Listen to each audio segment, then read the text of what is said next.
क्यों फर्क है? संविधान तो एक ही है देश का। माननीय नेता है वो। तो आप आवाज उठाओ ना। क्या हुआ जैसे पेड़ खजूर और पंछी को छाया नहीं। बिजनेसमैन की तरफ से साजिश दाखिल नहीं हुई उनके खिलाफ, तो जीव आदमी को मरवा देगा, खत्म कर देगा, फिर क्या तो हो गई। अब क्या मांग कर रहे हैं? जेल भेज जाओ। FIR से क्या हो? वो माननीय क्यों कैसे आप जेल भेज? आप देख रहे हैं CJT न्यूज में हूं चंद्रभूषण ठाकुर। अभी हम जंतर मंतर पे हैं और हमारे साथ है किसान नेता जो यहाँ पे उनको हमारे एथलीट को समर्थन देने आए हैं। और मैं इनसे एक चीज पूछना चाहूंगा जो मेरे आज का एक मुद्दा है कि आज नरेंद्र मोदी जी 100वां एपिसोड करने आए हो, हरियाणा के ही एक लोगों से बात की लेकिन इन एथलीटों के लिए उन्होंने कुछ नहीं बोला। इसके बारे में क्या कहना चाहेंगे? शतक लगा दिया मोदी जी ने। तो शतक तो 100 रन का हो, 100 पूरे कर दिए और 100 पूरे हो जाए तो बहुत ऊंचाई हो जाती है 100 की। तो उनके ऊपर एक बात कहना चाहता हूँ, लंबे है तो क्या हुआ जैसे पेड़ खजूर, लंबे है तो क्या हुआ जैसे पेड़ खजूर और पंछी को छाया नहीं, फल लागे अति दूर। तो देश के प्रधानमंत्री ने 100वीं अपने मन की बात की। ना तो पहलवानों के मन की बात की, ना किसानों के मन की बात की, ना देश के नौजवानों की बात की मन की, ना देश के युवाओं की बेरोजगारी की बात की मन की। प्रधानमंत्री जी ने अपने मन की बात की और मन की बात अपने घर में की जाती है। अगर देश के लिए अगर आपको बात करनी है अपनी आत्माओं से बात करें। मन की बात प्रधानमंत्री जी ने अपनी तो कह दी, कह के चले गए। अब सुनते रहो उसको। क्या सारे जितने भी न्यूज चैनल हैं चाहे इंडिया के जो टॉप न्यूज चैनल हैं उन पे सिर्फ नरेंद्र मोदी जी का ही आज बाइट चल रहा है सुबह से। एक भी इन प्रोटेस्टरों का मैंने 2 घंटे का जो टेलीकास्ट देखा उसमें एक लाइन भी नहीं चल रहा था। इसके मैंने तो अपने घर का टीवी भी बंद कर दिया चक्कर में, हम नहीं देखते। पता क्या बात है, पिछले 15 दिन से अतीक की बहू चल रही टीवी पे। ना तो पहलवानों को दिखाया जा रहा, ना सतपाल मलिक को दिखाया जा रहा। तो इस चीज से एक बात का तो सत्य पता लगता है कि पूरी देश की जो मीडिया है वो बिक चुकी है। एक NDTV बचा हुआ था वो भी बिक चुका, लेकिन एक चैनल पे न्यूज 24 है जो भी थोड़ी सी मेहनत कर रहा है, जो खोल रहा है बातों को। आ रहा है सुधीर चौधरी बात कर रहा है आकर के। ब्रिजभूषण जी कहते हैं कि मेरे खिलाफ जो साजिश रची जा रही है, आज मैंने 2-3 चैनल जो राजनीतिक पार्टियां या बड़े बिजनेसमैन की तरफ से साजिश की जा रही है, इसके बारे में क्या कहना? क्यों बिजनेसमैन को क्या लूट लिया उसने भाई? ये 38 मुकदमे पहले लग रहे हैं, ये पहले भी तो उसने लगवाए होंगे। एक भी चार्जशीट दाखिल नहीं हुई उनके खिलाफ। तो जीव आदमी को मरवा देगा, खत्म कर देगा, फिर क्या रह जाएगा? ताकत किस में हो? तो वो क्या कहता है, मेरे पे FIR हो गया, तो कह रहा है ना मेरा कुछ नहीं बिगाड़ सकते आप लोग, अब भी नहीं बिगाड़ सकते। इन पहलवानों को अगर यहाँ से उठ गए तो 2 दिन में मरवा देगा। जितने यहाँ पहलवान बैठे हैं, मैंने उनका एक वीडियो देखा था नरेंद्र मोदी जी का, जब ये एथलीट्स जीत गए कि ये तो मेरे फैमिली के लोग यहाँ पे बैठे हुए हैं, इसके बारे में क्या कहना? वो देखो बजरंग पुनिया को भी कहते कि तुझे खीर पसंद है। अब जब ये विदेश से खेल करके आए, जब गोल्ड मेडल की बात थी तो पूरे देश को दिखाना था गोल्ड मेडल नरेंद्र मोदी ला जीत का देश का प्रधानमंत्री। तो उसने आकर के अपनी फिल्म अपनी भूमिका बनवा दी। अब ये बच्चे 8 दिन से यहाँ बैठे, 700 मीटर दूर है संसद भवन। क्या देश के प्रधानमंत्री को यहाँ नहीं आना चाहिए था? उनका तो ये प्रधानमंत्री के नंबर नहीं है, बुला नहीं सके था वहां पे, नहीं बुला सके ना, क्योंकि मैंने बताया ना देश के प्रधानमंत्री के मुंह पे टेप लगी हुई है कारपोरेट की, हाथों में हथकड़ी है, वो बोल नहीं सकता। संघ वाले लोगों का पैर है उसके ऊपर, वो चाहते हुए भी नहीं बोल सकता। उसकी फर्जी डिग्री भी फर्जी, ठीक है, चाय की दुकान फर्जी। अमित शाह ने तो दिखाया था डिग्री, तो आपने देखी तो होगी ना, स्पेलिंग क्या हो। कुछ लोगों का ये कहना है कि जो साइन का होता है वो साइन करने से पहले ही उनकी डेथ हो चुकी थी। मैं यही तो कह रहा हूँ, वो भी तो बीमारी है। पहले तो बात स्पेलिंग गलत, दूसरी बात फॉन्ट गलत, तीसरी बात सिग्नेचर गलत। तो नकली हो ना। इस बात में कितनी सच्चाई है कि वो गलत है सिग्नेचर? भाई प्रधानमंत्री जी कहते बैठ के अल्लाह मैं तो पढ़ा लिखा हूँ नहीं, अपना भी तो कहता मैं तो अनपढ़ हूँ, फिर कह मैं 10वीं पास हूँ, फिर देश का प्रधानमंत्री कह मैं 12वीं पास हूँ, एक दिन BA पास कह दिया। इस तरह जो देश का गृह मंत्री अमित शाह वही पागल हो गया। पहले उन्होंने 8वीं के कागज बनवाए, फिर उन्होंने 12वीं के बनवाए, फिर उन्होंने BA के बनवाए। वो भी तो परेशान हो गया, बड़ा तरवा कुछ बोलते फिर कहला मोदी तुम बोलना ना करो। कुछ लोगों का कहना है कि बीजेपी में आने के बाद सारे नेताएं धुल जाते हैं, इसके बारे में क्या कहना चाहिए? हाँ, इनके पास एक वॉशिंग मशीन है धुलाई करने की।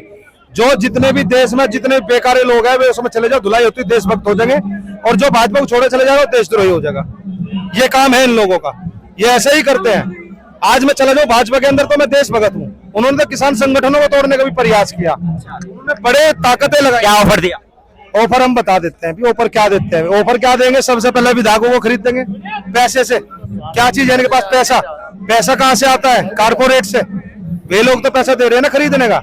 पर एक बात बता देते हैं हम इस सरकार को, ध्यान रखें, वे 5 लाख ट्रैक्टर भी यही है और वे 25 लाख किसान भी यही है।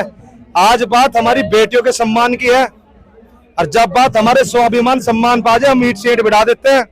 तो सरकार ध्यान रखे, बहुत जल्दी करके इन बच्चों का फैसला कर दे, नहीं तो वे 5 लाख ट्रैक्टर 25 लाख किसान दिल्ली की सड़कों पे FIR तो हो गई, अब क्या मांग कर रहे हैं? जेल भेज जाओ। FIR से क्या हो, अगर मेरे ऊपर यही वो माननीय क्यों, कैसे आप जेल भेज सकते हैं? अगर यही FIR मेरे ऊपर हो जाती तो क्या रिजल्ट आता? वो आपको अंदर कर देते, और जो मैं न मिलता भाग जाता मैं तो, जो मैं भाग जाता तो आपके घर के कुर्सी जब्ती जैसे हो रहे हैं हर जगह। घर तुड़वा देते हो, तुड़वाते रिश्तेदार को उठा लेते, जानकार को उठा लेते, तो इसमें क्यों फर्क है?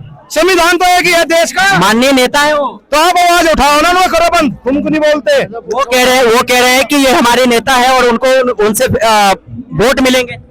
हाँ, नेताओं से वोट मिले, मैंने कह रहा है एक सांसद के चक्कर में 100 सांसद होंगे अभी। जैसे कि आप ये कह रहे थे, और जो नेताएं हैं, जितने भी लोग यहाँ आ रहे हैं विपक्ष के लोग, वो लोग इनका समर्थन कर रहे हैं, तो क्या इन बहन बेटियों के साथ ये अत्याचार हो रहा है जिनको सारी दुनिया, इंडिया ही नहीं विदेशों में लोग जानते हैं, तो क्या ऐसे आम जनताओं, अगर लोकल लोगों के साथ अगर ऐसी घटनाएं होती होगी तो क्या वो उन लोगों को सुप्रीम कोर्ट जाना पड़ेगा अब हर चीजों के लिए? नहीं, देखिए, ये तो देश का गौरव बैठा है, पूरा विश्व इनको जानता है, पूरे विश्व में इन लोगों ने एक संदेश दे रखा है, गोल्ड मेडल ला के पूरे विश्व में इन्होंने तिरंगा फहरा रखा है। जब इनकी बात नहीं सुनी जा रही तो आप अंदाजा लगा लो आम आदमी की क्या सुनती होगी ये सरकार। कोई सुनवाई नहीं है आम आदमी की। हम लोग 13 महीने बॉर्डर पे बैठे थे, किसानों की कोई सुनवाई नहीं थी। वो तो कह रहे हैं इस पे राजनीति हो रही है और किसान जो नेता यहाँ पे आ रहे हैं वो सिर्फ अपनी राजनीति चमकाने के लिए आ रहे हैं। नहीं, राजनीति कौन सी हो रही है? कोई ब्रजभूषण सिंह की एक बहुत बड़ी लिस्ट लगी हुई है यहाँ पे, जिसपे 38 मुकदमे हैं, तो यहाँ पे कौन सी राजनीति हो रही है? उसमें एक भी चार्जशीट दाखिल नहीं हुआ, ये कहना है लोग। चार्जशीट पे कहीं दाखिल नहीं करेंगे, फर्जी लोग हैं, अपने मन की बात करते हैं, जनता के मन की बात नहीं करते हैं। तो इससे पहले तो सरकार यूपी में दूसरे सत्ता के भी थे, तो उनको भी डर लगता है क्या? नहीं, डर, एक बात तो बताओ, ये बाहुबली है सरकार, जब इनके खिलाफ सरकारी कोई कदम नहीं उठा सकती तो आप देख लो कि क्या चीज है। यूपी में आजकल माफियाओं का तो बुरा हाल है। नहीं, माफियाओं का तो बुरा हाल है, तो लेकिन इस माफियाओं के घर पे भी तो बुलडोजर चल जाना चाहिए। और बुलडोजर चलना चाहिए। वो तो उनके नेता है, कैसे बुलडोजर चल जाएगा? हाँ, तो गलत है ना ये। तो पब्लिक के लिए अलग है संविधान, उनके लिए अलग है। आपका कहने का मतलब है कि सरकार दो तरह की चीजें कर रही है, एक सत्ता में बैठे जो लोग हैं उनके लिए अलग, और सत्ता के बाहर जो बैठे हैं बिल्कुल बिल्कुल यही चीज है। आप जैसे होते अब तक जेल में भी होते, CBI भी होती, हर जांच होती, ED भी होता, सब कुछ होता, लेकिन वे सत्ता पक्ष में है, उनका कुछ नहीं। 3 महीने बाद आज तक उस कमेटी कोई रिपोर्ट नहीं। ये देश के बच्चे हैं, ना कि किसी पार्टी के बच्चे हैं, ना किसी पर्सनल के लोग बैठे हैं, वो इनको भड़का के, और ऐसे कुछ बातें आ रही थी मीडिया की तरफ से या और जगह से, कुछ कहेंगे जो सच्चाई है। आप अरेस्ट करो, FIR करो इनकी, और इसकी जांच करवाओ, निष्पक्ष, दूध का दूध, पानी का पानी हो जाएगा। आपकी कहने का मतलब है उनको अरेस्ट किया जाए? अरेस्ट किया होना चाहिए। जेल है जिसपे उनका इंटरव्यू आ रहा था ब्रिजभूषण जी का, जो कह रहे थे मैं आपका अपना इस्तीफा आपको भेज देता हूँ, लेकिन आप क्या यहाँ पे बैठे हुए प्रोटेस्टर हैं, क्या वो यहाँ से उठ जाएंगे? इस्तीफे से नहीं, गिरफ्तारी, इस्तीफे वाली तो बात खत्म हो ली। क्या गारंटी है कि गिरफ्तारी होने के बाद 10 दिन बाद छोड़ दिया जाएगा? वो नहीं कह सकते, वो तो इनके हाथ में, लेकिन मान सम्मान से, इज्जत से तो उठाएंगे। तो फिर आप उठ जाएंगे तो फिर तो बैठना पड़ेगा आपको, अगर उनको छोड़ दिया तो। वो तो फिर गवर्नमेंट उसका काम है, कोर्ट का काम है, सुप्रीम कोर्ट का काम है, कोर्ट का काम है। मान सम्मान तो कोर्ट, आप एक चीज बताइए, ये एथलीट है, तो एथलीट तो देश के पदक जीतने जाएंगे या केस फौजदारी के चक्कर में पड़ेंगे? नहीं, ये तो आसान जी, उसे गिरफ्तार कर लेंगे, वो अदालत का काम है, छोड़ दे या बरी करे या सजा दे। जैसे कि अभी आप देख रहे थे लोगों को, जो ये उनकी सिर्फ और सिर्फ एक ही मांग है कि ब्रिजभूषण सिंह को गिरफ्तार किया जाए। क्या ऐसी गिरफ्तारी होनी चाहिए या नहीं होनी चाहिए? आप लोगों की क्या है राय? इनकी गिरफ्तारी होनी चाहिए या नहीं होनी चाहिए? आप लोग कमेंट बॉक्स में जरूर बताएं, और इस चैनल को सब्सक्राइब करें और बेल आइकन दबाना ना भूलें, और शेयर करना भी ना भूलें। धन्यवाद, जय हिंद।